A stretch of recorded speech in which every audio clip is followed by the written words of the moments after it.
संख्या दूसरी संख्या से 20% अधिक है। मान के चलो कि पहली संख्या अगर 100 है तो दूसरी संख्या कितना होगा? 200। नहीं, 20% अधिक है, मतलब 20 अधिक है। 20% अधिक है। 20 अधिक है। तो मानते हैं कि पहली संख्या अगर 100 होती है तो दूसरी संख्या 80। 120 होगी। दूसरी संख्या ना बोल रहा है, नहीं, पहली संख्या दूसरी संख्या से 20% अधिक है। तो मान लो दूसरी संख्या 100 है तो पहली संख्या 20% अधिक है, मतलब 20 अधिक है 120। ठीक है, पहली संख्या कितना हो जाएगा? 120। फिर कहती है तो दूसरी संख्या पहली संख्या से कितना प्रतिशत कम है? कितना प्रतिशत कम है?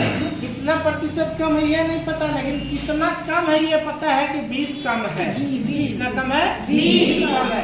तो पूछा दूसरी संख्या से अधिक है कौन? पहली संख्या। तो मान लो, माना कि दूसरी संख्या कितना मान ले?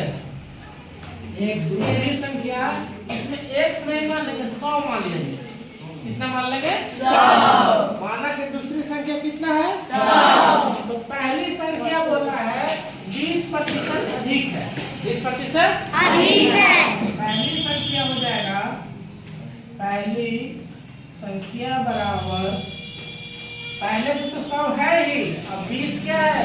अधिक है। टोटल कितना हो जाएगा? 120। देखो ये दूसरी संख्या, जी, ये दूसरी संख्या और ये तो पूछा है कि दूसरी संख्या, क्या पूछा है? दूसरी संख्या पहली संख्या से कितना प्रतिशत कम है। तो देखने से तुमको क्या पता चल रहा है कि दूसरी संख्या पहली संख्या से कितना कम है? 20 का कम है। जी। लिखेंगे यहाँ पे दूसरी संख्या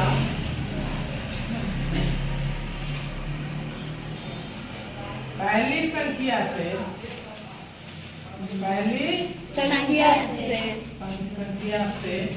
20 कम है ना? जी, प्रतिशत से पूछा है, हाँ? जी, प्रतिशत में कम। दूसरी संख्या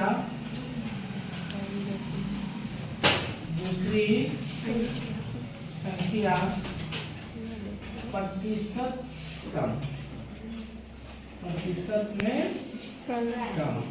जब 20 कम है, कितना में कम होगा? 100 में कम है। कितना में? 100 में। क्या हो जाएगा? 100 नहीं, कितना में कम होगा? 120 में। कितना से कम है? 120 में। 20। कितना में? 1 0 से 1 0 2 छके 12 3 दूनी 6 50 दूनी 100। तो बचा 50 और बटा में 3। इसको भाग करो, कितना जाएगा? 16 3 48। 16.2/3% क्या है? कम है। 16.2/3%। अब 120 क्यों आया? क्योंकि 120 से ना कम है। ये तो दूसरी संख्या है, ये पहली संख्या से ना पूछा है। तो पहली संख्या कितना है? 120 है, इसलिए बटा में कितना आ गया?